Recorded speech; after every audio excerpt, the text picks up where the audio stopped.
El aire olía a azúcar quemada, a palomitas recién hechas y a emoción desbordante.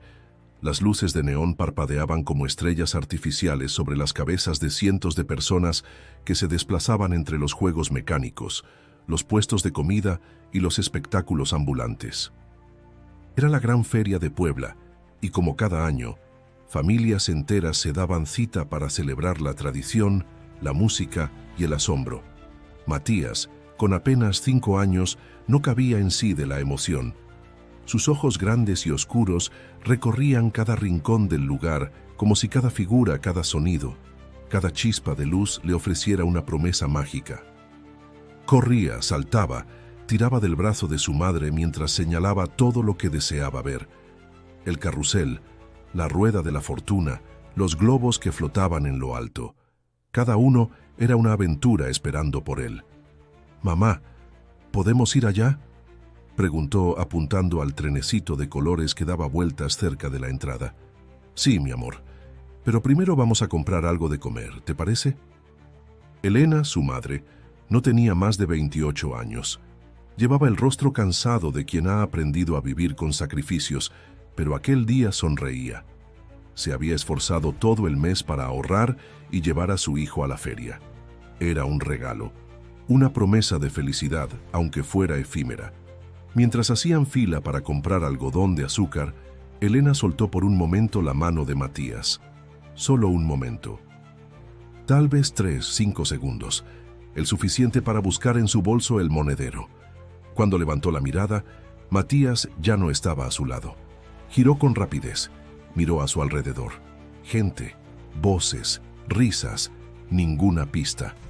«¿Matías?», llamó al principio con tranquilidad, convencida de que solo se había movido unos pasos, pero el silencio como respuesta fue un puñal. Caminó en círculos, buscando esa cabecita de cabello oscuro entre la multitud. Su voz se elevó, su respiración se aceleró. «¡Matías! ¡Matías!». Las personas comenzaron a notar su desesperación. Algunos se acercaron, otros miraron con curiosidad. Un par de feriantes llamaron a los organizadores. En cuestión de minutos, los altavoces comenzaron a repetir su nombre, mientras Elena corría por cada rincón del lugar con una mezcla de lágrimas y furia. «Es mi hijo, tenía 5 años, estaba justo aquí». Pero no había rastro de él. Nadie lo había visto. Nadie recordaba a un niño con camiseta roja y sandalias de dinosaurio. Nadie supo decir si lo había acompañado alguien, si había salido por alguna de las salidas laterales, si simplemente se había esfumado. La policía llegó 1 hora después. Interrogaron a los presentes, revisaron cada puesto, incluso las zonas donde se almacenaban los equipos y mercancías. No había cámaras de seguridad, y si las había, no funcionaban. El caos era tal que incluso el cierre anticipado de la feria fue inevitable. Luces apagadas, juegos detenidos, gente evacuada. Pero Matías no apareció. Esa noche, Elena no volvió a casa. Se quedó sentada en una banqueta cerca de la entrada, con la mirada fija en el lugar donde lo había visto por última vez. Sus manos temblaban. No podía dejar de imaginar qué había pasado. ¿Se habría perdido solo? ¿Lo habría tomado alguien? Estaba asustado. Lloraba por ella. Las horas se convirtieron en días, los días en semanas. Pero el primer momento, el instante exacto en que soltó su mano, quedó grabado en su memoria como una herida abierta. Y así comenzó una historia que estremecería a todo un país. Lo que ocurrió aquella tarde en la feria no sería olvidado. No por Elena, no por los vecinos. No por los voluntarios que salieron a buscarlo, y mucho menos por quienes 14 años después descubrirían una verdad sepultada en lo más oscuro de un viejo almacén. Suscríbete al canal si quieres descubrir qué sucedió con Matías. Lo que una cámara reveló 14 años después te dejará sin aliento. Las primeras horas tras la desaparición de Matías estuvieron marcadas por una movilización intensa. Voluntarios se unieron a la búsqueda con linternas, perros, altavoces improvisados. La policía estableció un perímetro, registró cada rincón de la feria, Revisó baños portátiles, almacenes de mercancía, zonas de descarga. Nada, ni un zapato, ni un juguete, ni una pista.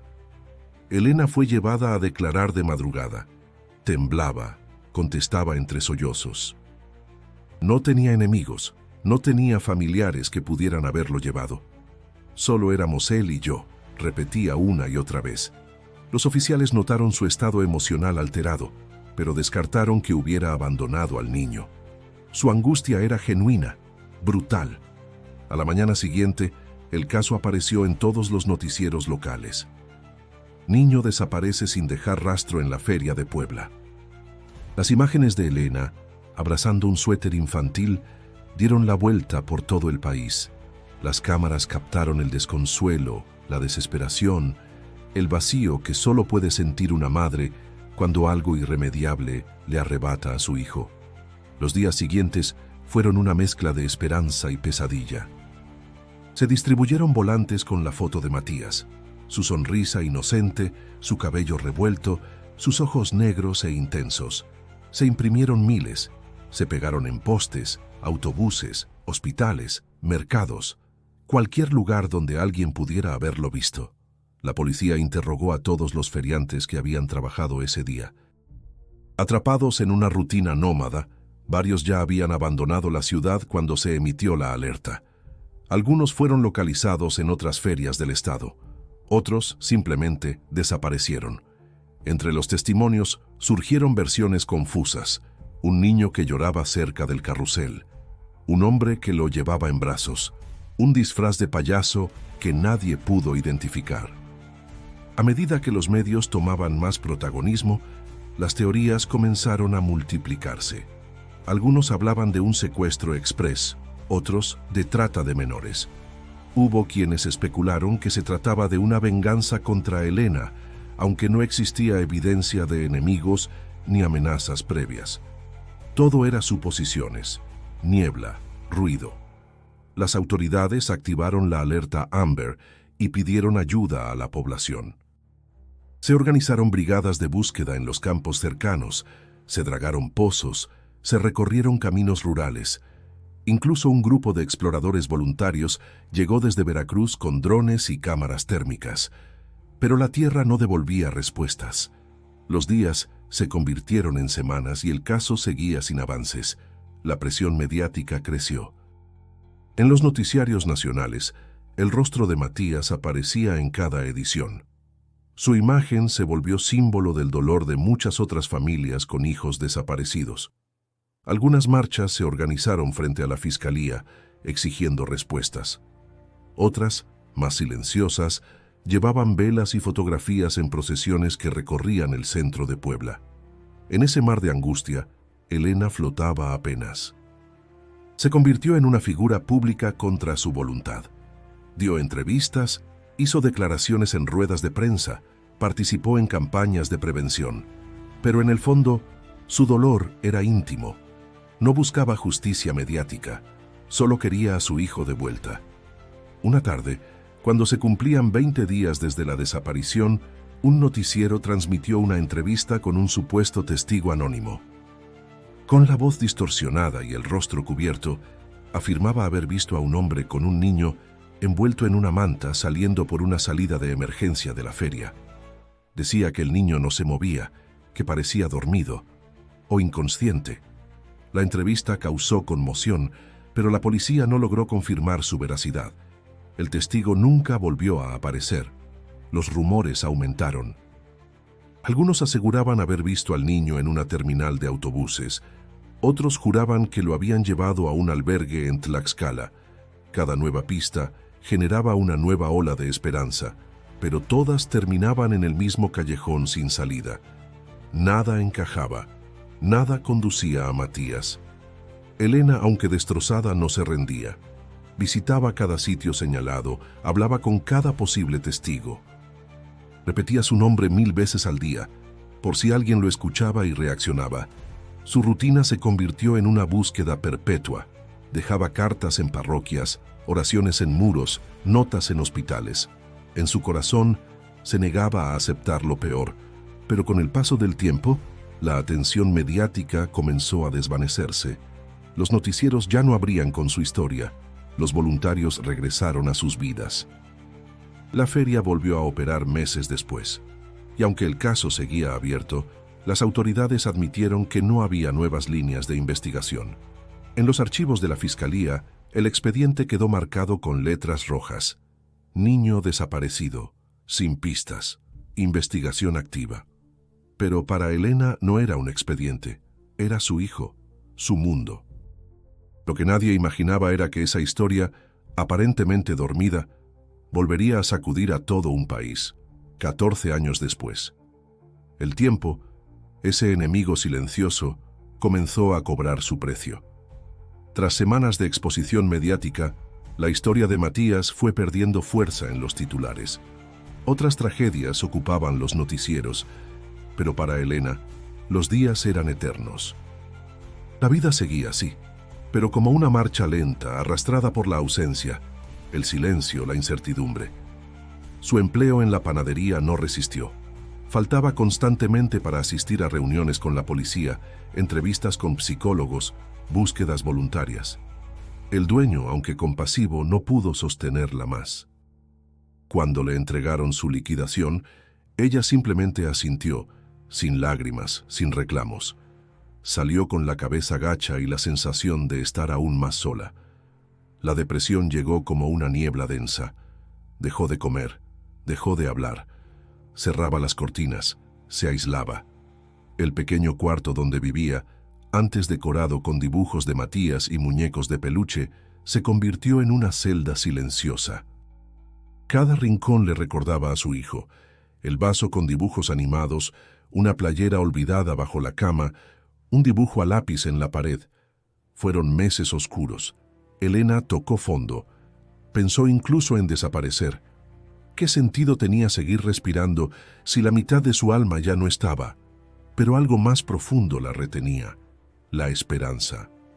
No importaba cuán ínfima fuera, seguía latiendo, obstinada. Poco a poco, empezó a salir. Al principio para comprar comida, luego para asistir a grupos de apoyo. Ahí conoció a otras madres que compartían su dolor. Algunas llevaban años buscando. Otras ya no buscaban, pero compartían el vacío. Escuchar sus historias le dio perspectiva. No estaba sola en su tragedia. Comenzó a documentarse.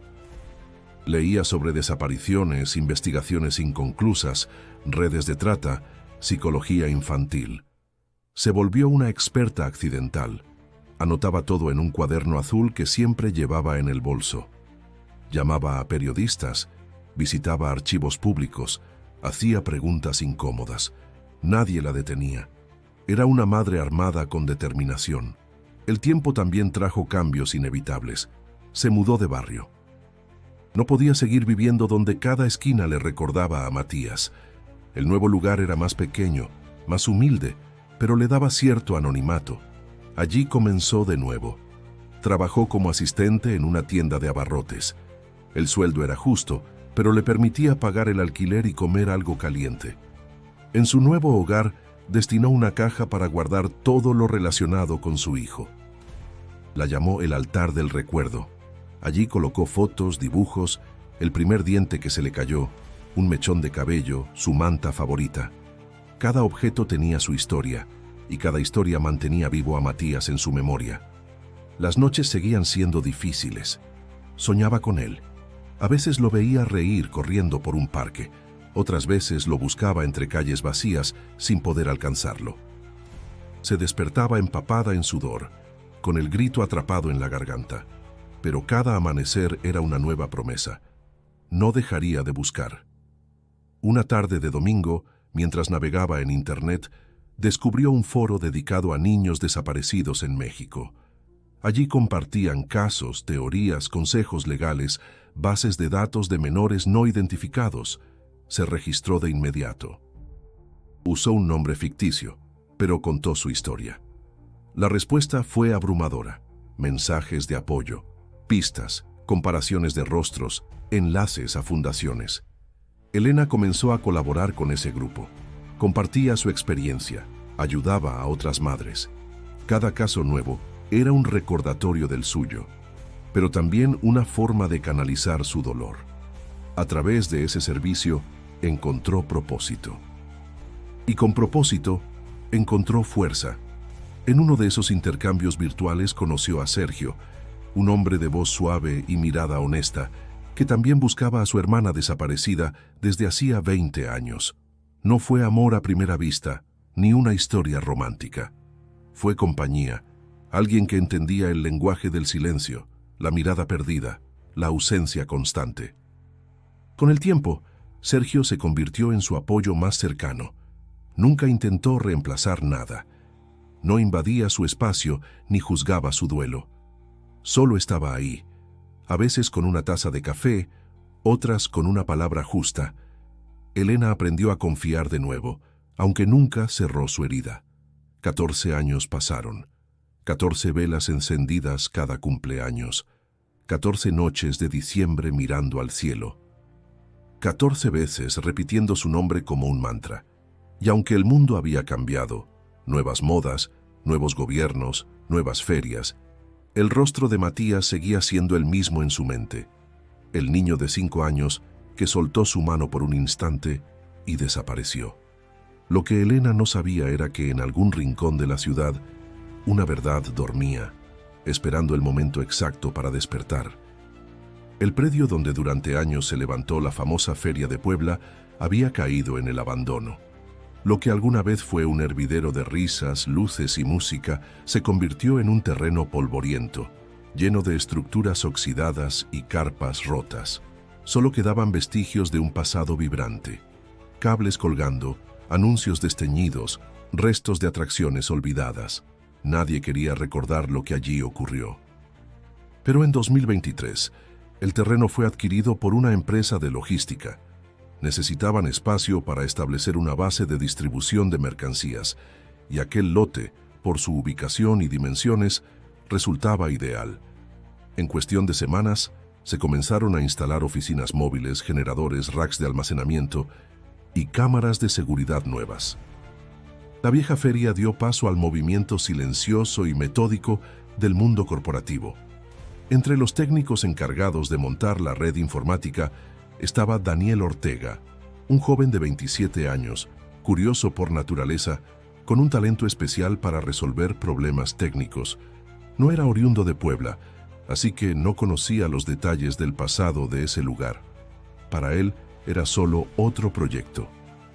Otro sitio donde colocar routers, empalmar cables y configurar grabadores. Una mañana, mientras revisaba el sistema de cámaras recién instalado, Daniel notó una anomalía. Una señal débil, antigua, proveniente de un canal que no correspondía a ninguna de las cámaras nuevas. Intrigado, rastreó la conexión. La señal provenía de una vieja cámara analógica, aún activa, colgada en una esquina del antiguo almacén trasero del terreno. Curioso, subió hasta el cuarto de control original del predio. Encontró polvo, telarañas, equipos obsoletos, pero entre ellos un grabador de video todavía encendido. Era increíble que siguiera funcionando después de tantos años. Revisó las cintas. La mayoría estaban en mal estado, inservibles, pero una de ellas, marcada con la fecha 15/3/2009, parecía intacta. Daniel no tenía autorización para inspeccionar archivos antiguos, pero algo en su interior le dijo que debía hacerlo. Conectó la cinta a un monitor portátil y comenzó a reproducirla.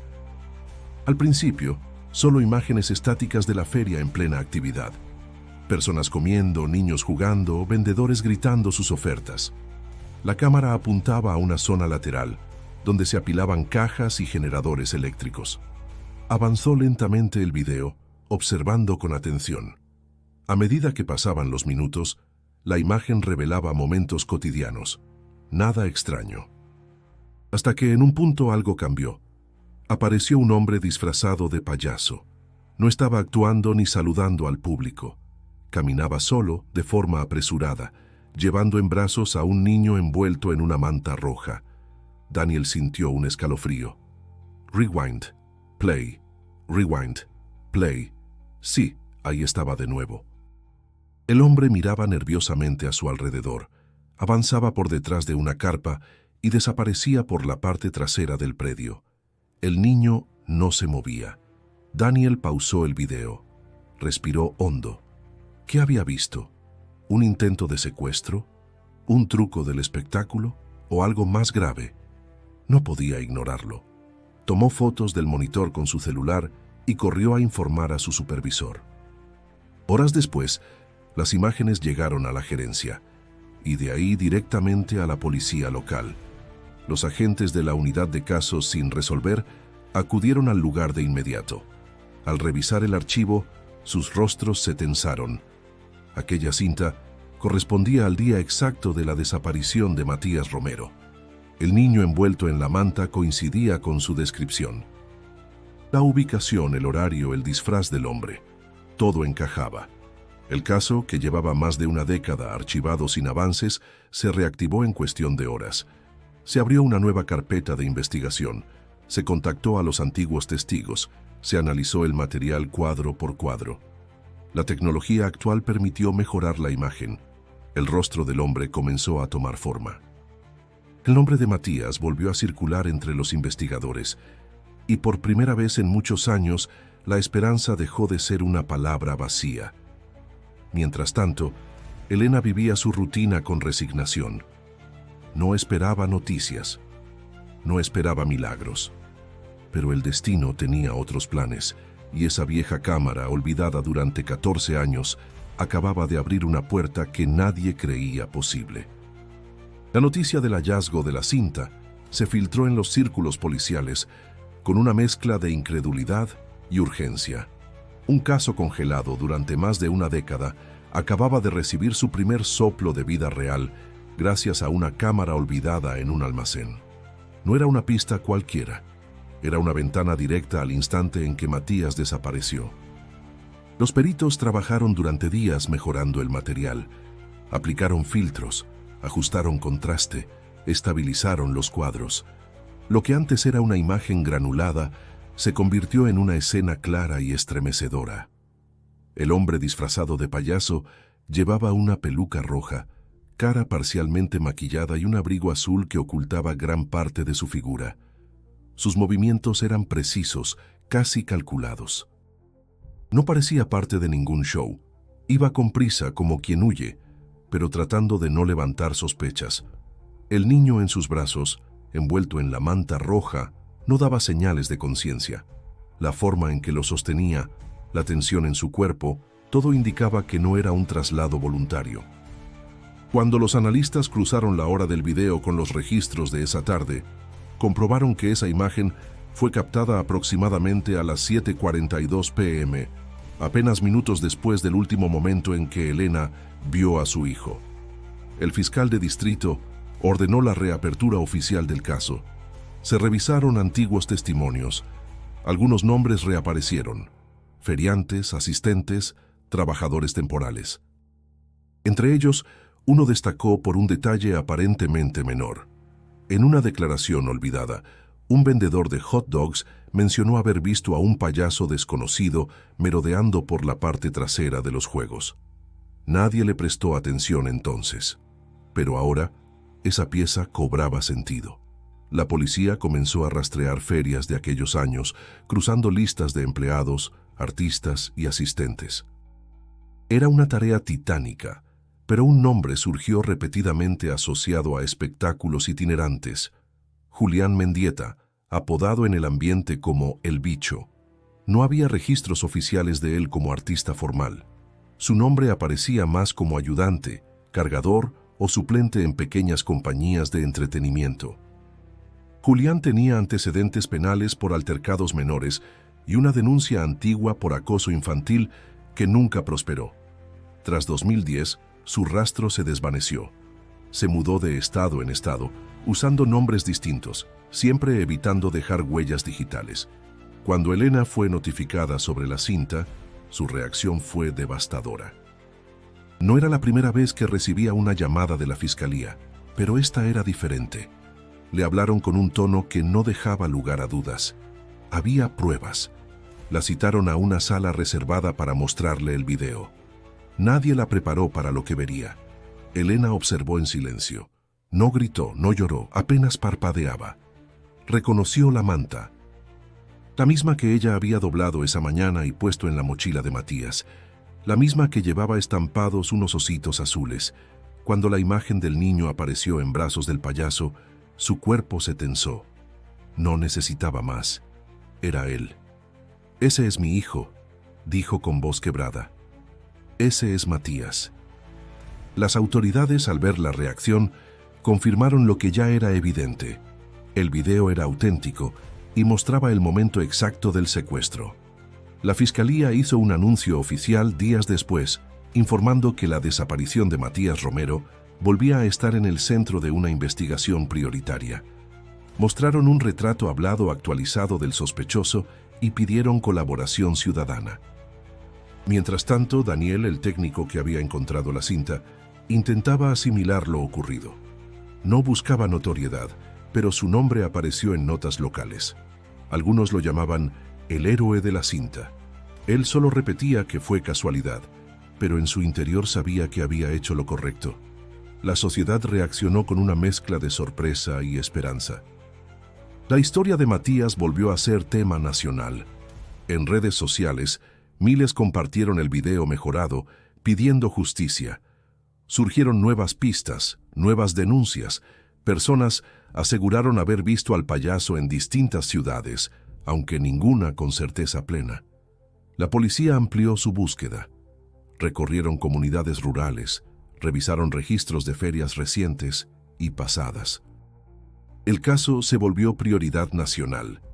Por primera vez en 14 años, algo se movía. Y todo gracias a una cinta olvidada, a una cámara que no debía estar encendida, y a un joven técnico que decidió no mirar hacia otro lado. Elena volvió a aparecer en televisión, pero esta vez con una expresión distinta. Seguía rota, pero había un fuego en sus ojos, un fuego que no se apagaba. «Lo voy a encontrar», dijo. «Vivo o muerto, lo voy a encontrar». La identificación del sospechoso como Julián Mendieta, alias El Bicho, marcó un nuevo punto de partida para la investigación. La Fiscalía activó protocolos especiales para casos de largo plazo y asignó un equipo exclusivo al seguimiento de cada pista, vinculada a su paradero. No había margen para errores. Cualquier desliz podría hacer que el rastro volviera a desvanecerse. El rostro reconstruido de Julián fue distribuido a través de medios digitales, impresos y televisivos. Se ofreció una recompensa por información certera que condujera a su localización. Las llamadas no tardaron en llegar. Muchas infundadas, otras con detalles vagos. Pero una en particular llamó la atención del equipo investigador. Una mujer desde Zacatlán, un pequeño pueblo en las montañas del estado, afirmó haber visto a un hombre con características similares. No lo conocía por nombre, pero dijo que vivía en una cabaña en las afueras. Con aspecto descuidado, evitaba a los vecinos y tenía una mirada que le ponía los pelos de punta. La policía local fue alertada y se inició una vigilancia discreta. No era Julián, pero era su primo. Un hombre llamado Rodolfo Mendieta, con antecedentes por robo y falsificación. Al ser interrogado, se mostró nervioso. Negó conocer a Julián, pero su reacción fue demasiado exagerada. La policía obtuvo una orden para registrar su propiedad. En una de las habitaciones del fondo, encontraron algo que les heló la sangre. Un armario lleno de papeles viejos, fotos deterioradas y varias cartas con letras infantiles firmadas con la inicial M. Una de esas cartas decía: «Gracias por traerme juguetes. Te extraño. ¿Volverás pronto?». Ese hallazgo sacudió la investigación. Julián había estado allí. Tal vez incluso había vivido en esa cabaña durante un tiempo. Los agentes interrogaron a Rodolfo durante horas. Finalmente, quebrado por la presión, confesó que Julián solía visitarlo en la madrugada, que hablaba solo y que mencionaba a su niño. Según él, Julián decía que estaba criando a un hijo adoptado, pero nunca mostraba fotos ni decía su nombre real. Lo tenía escondido. Eso sí lo sé. Como si fuera un tesoro o un secreto. Con esta nueva información, la Policía Federal tomó el control, Usaron los patrones de movimiento de Julián recopilados por años y trazaron una posible ruta de desplazamiento. Coincidía con ferias pequeñas, zonas rurales, pueblos olvidados por el mapa. Un recorrido errático, pero con ciertos lugares repetidos. Uno en particular llamó la atención. Un asentamiento semirural a las afueras de Teciutlán. Agentes encubiertos se infiltraron en la comunidad. Preguntaron por artistas ambulantes, por antiguos feriantes, por hombres solitarios con niños. Al tercer día, un niño del lugar mencionó a un señor que nunca sale, que vive en una casa vieja con su hijo raro. Eso bastó para que el equipo organizara un operativo de observación. La casa era una estructura de concreto sin terminar, rodeada de maleza. Tenía ventanas tapiadas y una antena antigua colgando del techo. No había autos ni señales de tecnología, pero cada tanto, una figura delgada se asomaba por una rendija de la puerta. Con una orden judicial en mano, la policía irrumpió en la vivienda al amanecer. Dentro encontraron comida enlatada, herramientas, una cama de madera improvisada y a un joven de unos 19 años, con el cabello largo, las uñas mordidas y expresión de absoluto terror. El joven intentó huir, pero no llegó lejos. No hablaba, no gritaba, solo temblaba. Fue llevado a la estación más cercana, donde un equipo de psicólogos forenses lo examinó. No tenía documentos, no conocía su nombre real y reaccionaba con miedo al contacto físico. Se identificaba como Emiliano, pero no sabía su fecha de nacimiento ni tenía recuerdos anteriores a los últimos años. Las pruebas de huellas dactilares no arrojaron coincidencias en ningún sistema. Pero su edad aparente, el tiempo desde la desaparición de Matías y su fisonomía coincidían con el perfil que buscaban. Solo quedaba un paso definitivo, la prueba de ADN. Mientras esperaban los resultados, Elena fue informada de todo. Se le pidió discreción absoluta. No era seguro precipitarse. Aún así, su corazón latía como no lo había hecho en años. La posibilidad de que su hijo estuviera vivo era tan irreal como abrumadora. No se permitió llorar. Aún no. Los resultados llegaron 3 días después. Confirmaban con un 99,98% de compatibilidad genética que el joven encontrado era Matías Romero, el niño desaparecido en la feria 14 años atrás. La noticia fue recibida con silencio por parte de las autoridades, que optaron por un manejo privado del caso en esta etapa. Pero entre los pasillos de la fiscalía, una frase se repetía como un susurro. Lo encontramos. El nombre Matías Romero volvió a escribirse en un acta oficial como persona viva. 14 años después, el niño que había desaparecido sin dejar rastro estaba allí, frente a las autoridades, con un cuerpo de adolescente y una mirada desorientada. No hablaba mucho. Respondía con monosílabos. Rehuía los ojos de los presentes. Era como si su mente flotara en un limbo que nadie más podía alcanzar. El equipo psicológico confirmó lo evidente. Había sido criado en un entorno de aislamiento extremo. Carecía de habilidades sociales básicas. No reconocía el dinero, no sabía usar un celular, ni siquiera sabía cómo funcionaba una puerta con cerradura. Su lenguaje era limitado, como si hubiera aprendido a hablar solo lo necesario para obedecer. Pero lo que más preocupaba era su memoria. Decía no recordar su infancia. No sabía quién era Matías, ni tenía recuerdos de una madre, una feria, una manta roja. Solo conocía un nombre, Emiliano, el que Julián le había dado. Y aunque no mencionaba al hombre, cada vez que se le insinuaba su existencia, el joven se tensaba, bajaba la cabeza y murmuraba con voz quebrada, «No puedo hablar de eso». Elena fue contactada oficialmente por la fiscalía. Le explicaron la situación con cautela, le mostraron el informe del ADN y le ofrecieron apoyo psicológico para manejar el reencuentro. Ella escuchó todo con atención, sin emitir palabra. Su cuerpo temblaba de emoción contenida. Había imaginado ese momento miles de veces, pero ninguno se parecía a esto. No era el niño que recordaba. Era un joven desconocido, un alma rota. Aceptó verlo. Cuando entró a la sala de observación, lo hizo en silencio. Matías estaba sentado en una silla metálica con la mirada fija en el suelo. No levantó la vista al oír la puerta. Solo respiraba lento, como si el aire doliera. Elena no se acercó, no lo tocó, solo lo miró. Había crecido. Sus rasgos eran más definidos, su cuerpo más alto, pero en la curva de su mandíbula, en la forma de sus cejas, seguía reconociendo al niño que había amado. «Soy tu mamá», dijo, con una voz que apenas se sostenía. «Matías, mi hijo». Él no reaccionó. Los psicólogos le explicaron luego que no debía tomárselo como rechazo. Su mente había sido moldeada durante años para negar su origen. Julián le había enseñado una historia falsa. Le había repetido que no tenía padres, que el mundo era peligroso, que debía obedecer o sería castigado. Había sembrado miedo, dependencia y confusión. Elena entendió. No era un reencuentro milagroso. Era el inicio de una travesía dolorosa hacia la verdad. Matías debía reconstruirse desde adentro.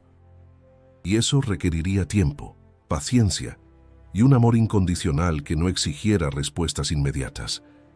La fiscalía ofreció protección especial. Julián seguía prófugo, pero ya no era invisible. Habían emitido una orden de captura internacional y se habían activado alertas en todo el país. Mientras tanto, Matías fue trasladado a un centro de atención especializado para víctimas de aislamiento prolongado. Allí recibiría terapia intensiva, acompañamiento emocional y cuidados básicos. Elena pidió estar cerca. Rentó un pequeño cuarto en la ciudad para poder visitarlo con frecuencia. No insistía en verlo a diario, solo quería estar disponible. A veces pasaba horas sentada en la sala de espera, solo para saber si él quería verla. Al principio siempre decía que no, hasta que un día, sin previo aviso, la terapeuta salió del consultorio con una sonrisa leve. «Matías preguntó por usted». Elena entró sin palabras. Él estaba sentado en una esquina con una libreta en las manos. Le costaba mirarla a los ojos, pero no se escondía. La saludó con un leve movimiento de cabeza. Un gesto mínimo, pero para Elena fue un terremoto emocional. «¿Quieres que me siente?», preguntó ella. Él asintió, y por primera vez en 14 años, compartieron un silencio juntos. Aquel encuentro fue el primero de muchos. No siempre eran fáciles. A veces Matías se cerraba, dudaba, se enojaba sin motivo. Tenía pesadillas, oía ruidos y se sobresaltaba. Pero poco a poco comenzó a hacer preguntas. Preguntas pequeñas, básicas, pero que abrían una puerta. «¿Cómo era yo de niño?». «Te encantaban los trenes», respondía ella, «y comías mango con chile hasta que te ardía la lengua». Matías no sonreía, pero tomaba nota en su libreta. Era su forma de recordar lo que no recordaba, de volver a ser quien había sido. El proceso apenas comenzaba. Pero cada paso, por pequeño que fuera, era una victoria. Y aunque el pasado aún dolía, el presente ofrecía una posibilidad que Elena nunca dejó de soñar: recuperar a su hijo. El resultado del ADN había confirmado lo que el corazón de Elena ya sabía. Aquel joven desorientado, tímido y distante era su hijo. El mismo que había llevado en brazos con fiebre, el que pedía cuentos antes de dormir, el que desapareció en un instante y dejó su mundo en ruinas. Pero ese reencuentro, tan anhelado durante años, no se parecía a ninguna de sus fantasías. Matías, o Emiliano, como aún se identificaba, no la reconocía. No recordaba su voz, ni sus abrazos, ni la forma en que le cantaba en las noches de tormenta. Para él, Elena era una mujer desconocida que decía ser su madre, y aunque no la rechazaba, tampoco se acercaba. Mantenía una distancia emocional dolorosa, casi clínica. Los psicólogos habían sido claros: no se podía forzar un vínculo. Después de 14 años de manipulación y aislamiento, su mente necesitaba reconstruir la identidad pieza por pieza. Y eso incluía elegir con libertad a quién permitirle formar parte de ese proceso. Elena lo comprendía, pero no dejaba de doler. Cada visita era un acto de paciencia. A veces él hablaba de cosas banales, el clima, el sabor de la comida, una película que vio por primera vez, y otras veces se quedaba en silencio escribiendo en su libreta. Nunca hablaban del pasado. Nunca preguntaba por su infancia, como si temiera descubrir una historia que no fuera suya. Pero un día, después de semanas de encuentros breves y fríos, Matías la miró fijamente y preguntó: ¿Tú me buscaste todo este tiempo? Elena tragó saliva. No esperaba esa pregunta. Sí, cada día. Nunca dejé de buscarte. Él bajó la mirada. No dijo nada más, pero al final de esa visita, permitió que ella le tomara la mano por unos segundos. Fue el primer contacto físico en 14 años. A partir de entonces, algo cambió.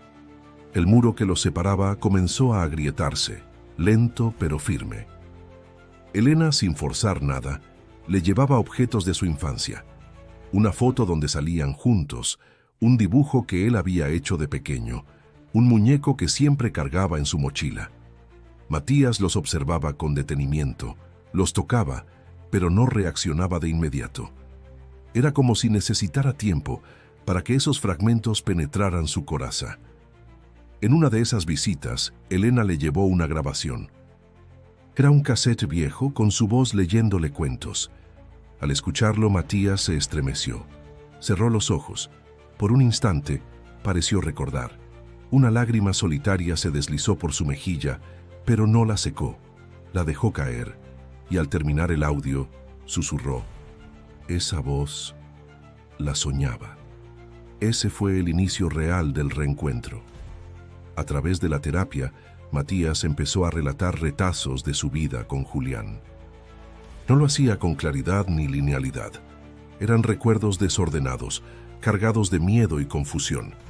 Contaba que vivían en sitios alejados, que cambiaban de nombre constantemente, que nunca asistió a una escuela, y que Julián le decía que el mundo era peligroso, que si salía lo lastimarían. Lo había hecho depender de él para todo: comida, afecto, seguridad, una prisión disfrazada de protección. Pero también empezaron a surgir dudas en su mente. Empezó a cuestionar las cosas que le habían dicho, a identificar mentiras, a reconocer sentimientos que no coincidían con las historias de su captor.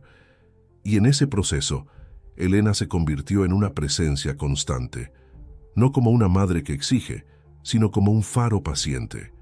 Cada semana, Matías se acercaba más, compartía detalles, hacía preguntas. Quería saber su color favorito de niño, si tenía amigos, si alguna vez se había enfermado. Elena respondía con ternura, sin expectativas. Dejaba que él marcara el ritmo. En uno de esos encuentros, ella llevó una caja con cartas que había escrito durante los años de búsqueda. No esperaba que él las leyera, solo quería que supiera que existían. Matías tomó una, la leyó en voz baja y al terminar la sostuvo contra el pecho. «Nunca supe que alguien me esperaba», dijo. «Siempre te esperé», respondió Elena. El vínculo comenzaba a tejerse, frágil pero real. No era el abrazo de una madre y un hijo que se reconocen. Era el inicio de una reconstrucción emocional, donde ambos aprendían a conocerse otra vez. Matías no volvió a usar el nombre Emiliano. Empezó a firmar sus dibujos como M. No era aún Matías, no del todo, pero era un paso, un indicio de que empezaba a recordar, o al menos a aceptar, que su historia no comenzó en una cabaña escondida, sino en una feria llena de luz y alegría, de donde alguien se lo arrancó sin permiso. El proceso de recuperación de Matías no era lineal. Algunos días avanzaba con paso firme, curioso, con ganas de hablar y entender. Otros, en cambio, retrocedía. Se encerraba en sí mismo, desconfiaba, se alteraba ante ruidos o gestos inesperados. La mente, luego de años de trauma, no se libera con rapidez, y aunque el camino era largo, él ya no lo recorría solo. Elena seguía a su lado, con una paciencia que solo puede nacer del amor más profundo. Había aprendido a no presionar, a no esperar respuestas inmediatas. Entendía que su rol no era llenar vacíos, sino sostener puentes.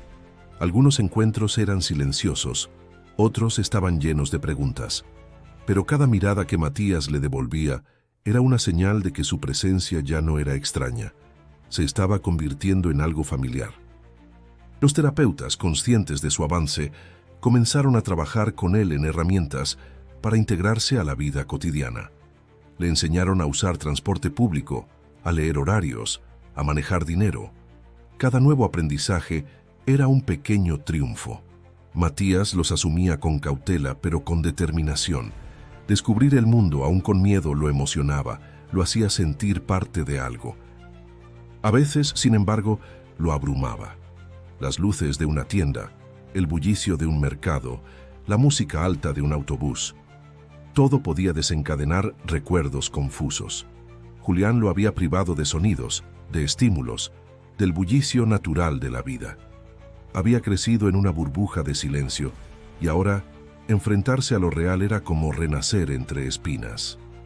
En una sesión, Matías dibujó dos mundos. Uno gris donde todo era una caja cerrada, otro lleno de colores aún incompletos pero vibrantes. Le preguntaron qué representaban. El primero era mi casa, dijo. El segundo es lo que quiero conocer. Elena, al ver el dibujo, sintió una mezcla de dolor y esperanza. Por fin su hijo hablaba de futuro. Ya no era solo una sombra del pasado. Quería formar parte del presente. Poco a poco, comenzaron a compartir actividades más allá del centro de rehabilitación. Paseos breves por el parque, visitas a la biblioteca, tardes de películas en silencio. Elena evitaba mostrarle fotos del pasado o hablar demasiado de lo que él había perdido. No quería que se sintiera abrumado. Prefería construir nuevos recuerdos sin cargarlo con el peso de los antiguos.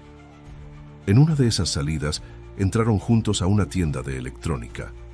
Matías se detuvo fascinado frente a una vitrina con componentes y herramientas. Se quedó observando una placa base como si fuera un mapa estelar. El encargado, al notar su interés, se acercó a hablarle. Matías, por primera vez en público, respondió sin temor. Comenzaron a charlar sobre circuitos, energía, ensamblajes. Cuando salieron, Elena le preguntó si le gustaba la tecnología. Matías asintió. En la cabaña tenía una radio vieja. Me gustaba abrirla, ver cómo funcionaba. Esa chispa despertó algo. Elena, con ayuda de un asistente social, lo inscribió en un curso básico de computación. Al principio dudó, pero cuando puso sus manos sobre el teclado por primera vez, fue como si algo se encendiera en su interior. Aprendía rápido, preguntaba, experimentaba. El lenguaje de las máquinas le resultaba más claro que el de las personas. Ese nuevo interés lo llevó a conocer a Daniel, el técnico que había descubierto la cinta de video. La fiscalía organizó un encuentro discreto entre ambos, como parte de su proceso de integración. Daniel le habló con naturalidad, sin compasión ni dramatismo. Le explicó cómo había llegado a su caso, pero más allá de eso, le habló de su trabajo, de redes, de datos, de códigos. Matías lo escuchó con atención. Era la primera vez que mostraba admiración por alguien fuera de su círculo terapéutico. Yo también quiero aprender eso, le dijo. Puedes, solo necesitas tiempo, respondió Daniel, y ganas. Desde entonces Matías se volcó a los estudios. Cada logro, cada nueva habilidad, lo alejaba un poco más del encierro mental en el que había vivido. A veces, escribía pequeños textos sobre lo que sentía. No los mostraba, pero Elena sabía que eran parte de su sanación. En uno de ellos, que olvidó sobre la mesa, decía: «Fui alguien sin nombre, fui alguien sin historia. Hoy quiero ser alguien que elija su destino». Elena, al leerlo, comprendió que su hijo no solo estaba vivo, estaba empezando a vivir. El tiempo, que antes solo había significado dolor y espera, comenzó a tomar un sentido diferente para Matías y Elena. Ya no contaban los días desde la desaparición, sino los logros, las pequeñas victorias, los momentos compartidos que les devolvían algo parecido a la esperanza. En la recta final de su rehabilitación, Matías decidió grabar un video. No le gustaba hablar en público ni ser el centro de atención, pero sentía que debía dejar un testimonio, una huella para quienes, como él, alguna vez se sintieron invisibles. Con la voz aún temblorosa, pero firme, miró la cámara y dijo: «No sé quién fui durante muchos años. Me inventaron historias, me dijeron cosas que no eran verdad. Me hicieron creer que el mundo era peligroso, que no valía la pena confiar. Pero ahora estoy aquí. Todavía tengo miedo, sí. A veces me pierdo entre recuerdos que no entiendo, pero he conocido personas que no me han dejado solo. Mi madre nunca dejó de buscarme. Y hoy sé que aunque no recuerdo todo, puedo elegir quién quiero ser».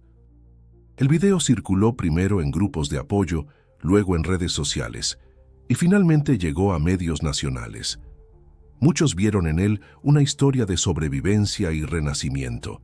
Otros, un mensaje de esperanza para las familias que siguen esperando respuestas.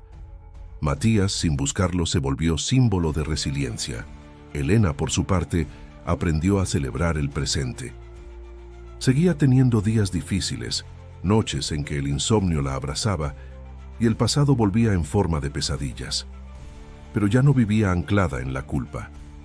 Había entendido que su misión no era reparar el tiempo perdido, sino acompañar a su hijo en el descubrimiento de una vida nueva. A veces, al verlo concentrado en sus estudios de sistemas, pensaba en todo lo que le habían robado, pero también en todo lo que todavía podían construir juntos.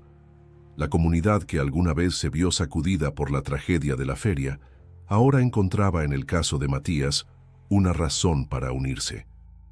Organizaron charlas sobre prevención, grupos de búsqueda y campañas para apoyar a familias de desaparecidos. La historia de Matías impulsó reformas locales en protocolos de seguridad y atención a víctimas. No era solo un nombre perdido en una lista, era un motor de cambio. Un día, mientras Elena y Matías compartían un café, ella sacó una foto de su infancia y la puso sobre la mesa. «¿Recuerdas ese día?», preguntó. Matías la miró con atención. Ya no bajaba la cabeza como antes. Sus ojos, ahora más seguros, exploraron la imagen en silencio. «No lo recuerdo», respondió con honestidad, «pero me gustaría que me lo contaras». Y así, entre relatos y risas, comenzaron a reconstruir juntos los capítulos que la vida les había quitado. Cada historia, cada anécdota, era una nueva semilla plantada en terreno fértil. Poco a poco, el pasado dejó de ser una herida para convertirse en una fuente de comprensión y amor. El caso de Julián Mendieta siguió abierto. Aunque las autoridades continuaron su búsqueda, el rastro se enfrió. La justicia a veces no llega en la forma esperada. Pero para Elena y Matías, lo importante era que el ciclo de silencio se había roto. El miedo ya no tenía el control. Matías decidió seguir el camino de la tecnología. Inspirado por Daniel, el joven técnico que descubrió la cinta, se inscribió en una carrera de sistemas. Pronto comenzó a ayudar en proyectos sociales que instalaban cámaras de seguridad en colonias vulnerables, aportando desde su experiencia a la protección de otros niños y familias. Se sentía útil, conectado, con propósito. Al final de un día, mientras ordenaba sus cosas, encontró la manta roja con ositos azules que su madre había guardado durante años. La tomó entre sus manos, la olió y por primera vez no sintió miedo. Sintió gratitud. Era el símbolo de un ciclo que, aunque doloroso, finalmente encontraba su cierre. Antes de cerrar el capítulo de su historia, Matías grabó un mensaje para quienes aún buscan respuestas. No se rindan. A veces la vida tarda en devolvernos lo que nos quitó, pero siempre hay una salida. Y siempre hay alguien esperando. Elena lo abrazó y por primera vez en mucho tiempo, ambos sintieron que el futuro era suyo. Suscríbete al canal para más historias que conmueven el alma y nos recuerdan que, aunque la oscuridad parezca eterna, siempre existe una luz de esperanza. Haz clic en el video sugerido en la pantalla para seguir descubriendo casos increíbles que te harán creer en la fuerza del amor y la resiliencia.